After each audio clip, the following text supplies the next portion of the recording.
Salve, salve galera, sejam todos bem-vindos ao canal. Vexame com digitais do senhor Felipe Luiz, que não abre mão de suas convicções.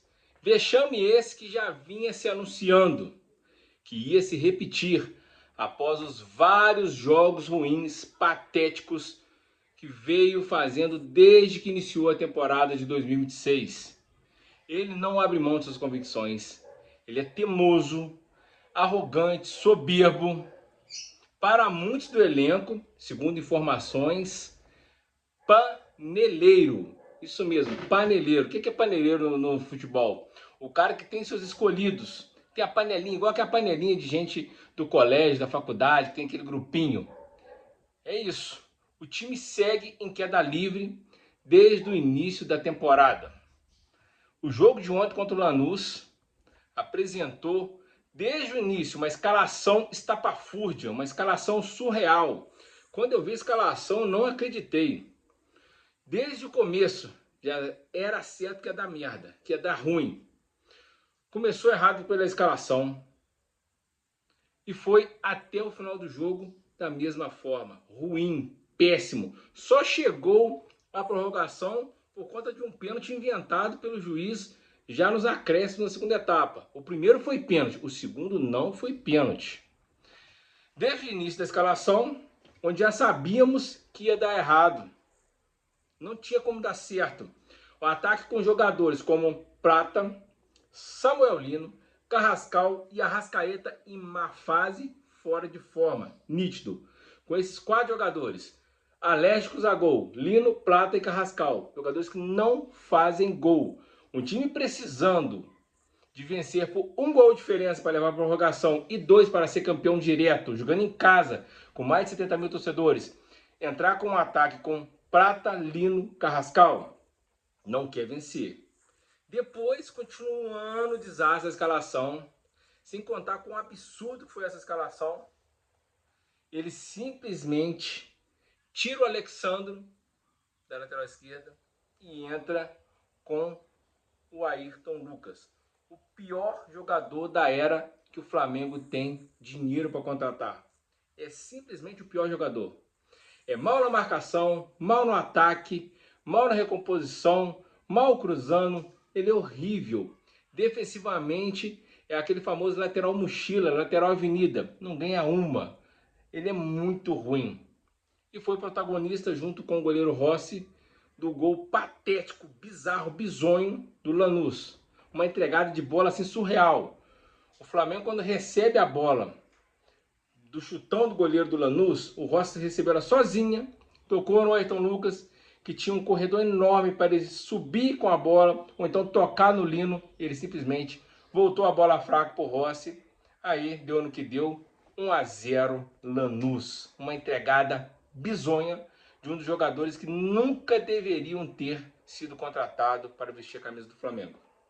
Bom, ainda na escalação, vem mais uma bizarrice do Felipe Luiz. Além dos 3 atacantes alérgicos a gol, o Arrascaeta, que está mal fisicamente e tecnicamente, e o Ayrton Lucas na lateral esquerda, vem com 2 volantes de marcação, precisando de vencer o jogo. Everton Araújo e Pulgar. Poderia ter tentado apenas com o Pulgar. E ali, na frente da segundo homem de meio campo ali na volância, poderia ter colocado Dela Cruz, ou até mesmo o péssimo Paquetá, que está péssimo o Paquetá. Teria um time mais ofensivo. Não, optou por 2 volantes de marcação e o time precisando de fazer gols. Dificulta demais, porque aí a bola fica muito ali restrita ao meio campo, sem ter criatividade. Toda hora, reparem, quem assistiu os melhores momentos do jogo, toda hora era Everton Araújo, lateral ou zagueiro, Pulgar, lateral ou zagueiro. Às vezes a bola ia um pouco mais à frente para o Lino, o Carrascal, o Arrascaeta, quando eles se apresentavam para o jogo, quando tinha espaço para receber a bola. Não pior que isso, foi já no segundo tempo, onde o time foi para o segundo tempo com empate, com um pênalti já perto do final do jogo, um pênalti no cruzamento do Varela, pegar na mão do jogador do Lanús, que havia feito 1-0. O Arrascaeta bate pênalti, empata o jogo para o Flamengo. O Flamengo vai para o intervalo com a missão de voltar para o segundo tempo melhor, fazer um gol para levar para a prorrogação e 2 para ser campeão. Ou seja, o Flamengo poderia ter saído com um prejuízo maior se tivesse saído em desvantagem. 1-0 para o Lanús, que seria 2 no agregado. Foi para o intervalo com apenas um gol de diferença. O que o Filipe Luiz faz no intervalo? Nada. Mesmo o time jogando pessimamente mal assustando o goleiro do Lanús, ele volta com o mesmo time, mantém o mesmo time durante boa parte do segundo tempo. Só lá para os 15, 20 minutos da segunda etapa que ele vai mexer no time.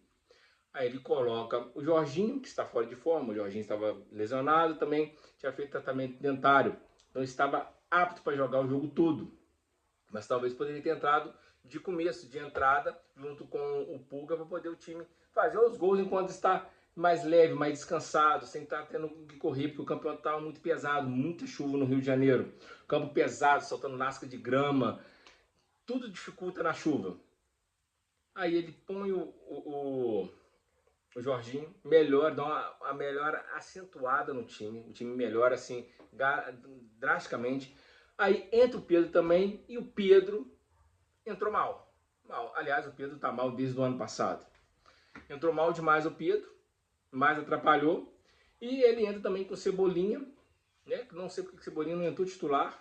Para mim o ataque seria hoje ontem Cebolinha, Pedro mesmo em uma fase, ou Bruno Henrique e o Luiz Araújo. Eu nunca, em hipótese alguma, pela fase, entraria com Prata, Carrascal e Lino. Era Cebolinha, o Luiz Araújo, 2 jogadores que foram bem no ano passado e esse ano vinham bem, mas o Filipe Luiz não gostam deles. Filipe Luiz não gostam deles, então por isso a panela. Por isso o Luiz Araújo e o Cebolinha pediu para sair do Flamengo no início da temporada. Porque eles querem jogar. E também acho injustiça eles irem bem, e jogadores como o Plato e o Lino, que não faz gol em ninguém, são atacantes que não fazem gol, não dão passe para gol, tá sempre jogando. Então por isso o Luiz Araújo pediu para sair, o Flamengo não liberou para o Atlético e também não liberou o Cebolinha para o São Paulo ou para o Grêmio. O Flamengo segurou eles e também não põe para jogar. Depois ele entra com o Cebolinha, aí o jogo ficou apertado, aquela coisa de não sair o gol. Aí depois entra o Paquetá, mais um a menos, mais um jogador a menos em campo. Aí vem a loucura, quando ele põe o Bruno Henrique, ele simplesmente tira o Varela, lateral direito, e coloca o Cebolinha aberto como lateral direito na segunda etapa, para ficar cruzando na área com o Pedro, que não está incomodando ninguém, e o Flamengo tem um time baixo. Ou seja, não deu em nada. Já perto do final do jogo, nos acréscimos, o juiz me arruma um pênalti pro Flamengo, que para mim não foi pênalti. Rascaeta pega a bola, joga no fundo, e os jogadores do Lanús apenas entram na frente, mas não foi para fazer falta, foi para disputar a bola, e o juiz marcou a falta. O juiz marcou a falta dentro da área, pênalti. Jorginho bateu no meio do gol, fez 2-1, deu um alento ao Flamengo, que continuou na pressão, mas o gol acabou não amenizando e foi para a prorrogação. Na prorrogação, todo mundo imaginava que o Flamengo ia voar, porque o Flamengo terminou em cima do Lanús no segundo tempo. O que acontece é que o Flamengo não conseguiu criar nada, o jogo foi passando, o nervosismo foi aumentando, termina o primeiro tempo da prorrogação, vem o segundo, aí nessa prorrogação tinha estado o Léo Ortiz, que está mal demais esse ano. Vem os 2 últimos minutos do jogo, já nos acréscimos, perto dos acréscimos da prorrogação, escanteio para o Lanús. Paquetá marcava o zagueiro que vai fazer o gol de empate do Lanús. Paquetá simplesmente larga o jogador entra, faz tipo como aquela jogada de basquete, com um passa por trás do outro, ele passa por trás do Paquetá, sem ser incomodado. O Léo Ortiz também não vê a presença dele, ele cabeceia sozinho pro fundo do gol do Rossi, faz 2-2. Aí faltavam 1 minuto e meio para acabar o jogo. O Flamengo vai dar a saída no meio campo, vai dar o chutão, todo mundo vai para frente. O que acontece? Faz errado, contra-ataque, Léo Ortiz falha, o jogador do Lanús sai 2 contra 1, dribla o goleiro, dribla todo mundo e chuta pro fundo da rede. Virada do Lanús, 3-2, campeão merecido. E o Flamengo amarga mais um vice nesse ano, assim como 2023, e com agravante. Esse vice, para mim, é o segundo maior vexame da história do Clube de Regatas do Flamengo. Só perdendo para a final da Copa do Brasil de 2004, quando o Flamengo perdeu a decisão para o pequeno Santo André. E ontem o Flamengo perdeu para o pequeno São Lourenço da Argentina. Dois clubes pequenos, sem expressão nenhuma de futebol, ganha 2 títulos em cima do Flamengo no Maracanã, lotado, vergonhoso, um vexame histórico, mais um vexame para a galeria de vexames do Flamengo. O Flamengo é o maior campeão de títulos nacionais e internacionais do futebol brasileiro, com a soma de todos. São 28 títulos, o segundo colocado é o Palmeiras com 24. O Flamengo tem 10 títulos internacionais e 18 títulos nacionais, totalizando 28 títulos de expressão. Não estou contabilizando estadual ou regional, que seria o Rio São Paulo. E dentre esses títulos, o Flamengo, graças a Deus, não tem o vexame de ter sido rebaixado, mas tem vários vice-campeonatos contra times inexpressivos. É o caso do Santo André e é o caso desse Lanús. E também, se for puxar um pouco mais lá atrás, do São Lourenço em 2001, quando perdeu a final da Copa Mercosul. Os dois vices para o Independente. Independente são dois times grandes, né? Flamengo e Independente. Independente é o maior campeão da Libertadores. Ele venceu o Flamengo 2 títulos dentro do Maracanã. A Supercopa da Libertadores em 96 ou 95, não me lembro bem. 95. E a final da Copa Sul-Americana 2017. O Independente da Argentina. Os outros vices do Flamengo são vices normais. Perdeu para o Liverpool o Mundial, perdeu para o PSG o Mundial. Perdeu também para o Cruzeiro 2 Copas do Brasil, perdeu para o Corinthians 2 Supercopas para o Corinthians, né? E perdeu a Libertadores para o Palmeiras, mas foram jogos contra times grandes. Já agora não. Perder para o Santo André e perder para o Lanús é inadmissível, vexatório. Eu acho que para o Felipe Luiz já deu, eu acho que é a hora do Flamengo buscar novos ares, o Felipe também buscar novos ares. Acho que ele subiu num pedestal tão grande que tudo que ele faz ele acha que dá certo. E os jogadores já não compram mais o barulho dele, já não entendem mais a forma de jogar. Ele dá entrevista depois do jogo como se tivesse sido uma maravilha, quando na verdade foi muito ruim. E o time piora a cada jogo. A cada jogo o time piora. Então vejo poucas perspectivas de dar a volta por cima. Inicia o ano disputando uma taça nacional e uma taça internacional, protagonizando 2 vexames.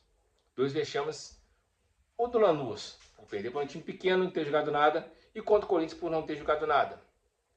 Porque esse mesmo time do Flamengo, sempre que vai a São Paulo ou no Rio, ganha do Corinthians com extrema facilidade. O Corinthians é um freguesaço do Flamengo nos últimos 8, 10 anos. E ontem, o Flamengo perdeu para o Lanús da mesma facilidade que perdeu para o Corinthians na Supercopa. 2 vices merecidos de um time que tem um presidente, um diretor técnico, um técnico soberbos. Os caras que estão na direção do clube, cargo de hierarquia, soberbos, arrogantes, prepotentes. E mais embaixo, os jogadores parecem muito incomodados com a contratação do Paquetá, ganhando um absurdo, incomodados com jogadores que não têm a mesma minutagem, chance de jogar, que fizeram um bom ano no ano passado, caso especialmente do Everton Cebolinha, do Luiz Araújo. E tem jogadores também que o Felipe Luiz não usam muito, caso De La Cruz. Agora, jogadores que chegou pedindo passagem, que é o caso do Vitão, não bota o cara para jogar, mesmo o Léo Ortiz estando mal. O Danilo e o Alexandre são 2 caras veteranos, mas são bola. Também dá para disputar no Flamengo atual. Então tem muita coisa errada e a tendência é piorar se não mudar. Não sei se vai mandar o Felipe Luiz embora. Eu mandaria para ontem. Tá bom? Foi campeão ano passado, muito obrigado, agradeço. E parte para outra. O Leonardo Jardim está no mercado. Tenta uma coisa nova. Com o Felipe Luiz do jeito que tá, parece que não vai a lugar nenhum. É isso aí, um abraço, parabéns ao Lanús, campeão merecido, assim como o Corinthians também foi merecido. O Flamengo não deveria nem ter levado para a prorrogação, porque o juiz inventou um pênalti no final, onde o Arrascaeta mergulhou, aproveitou que a grama estava molhada, meio barrenta, Tava chovendo, ele mergulhou e o juiz caiu na dele. É isso aí, um abraço e com Deus, tamo junto.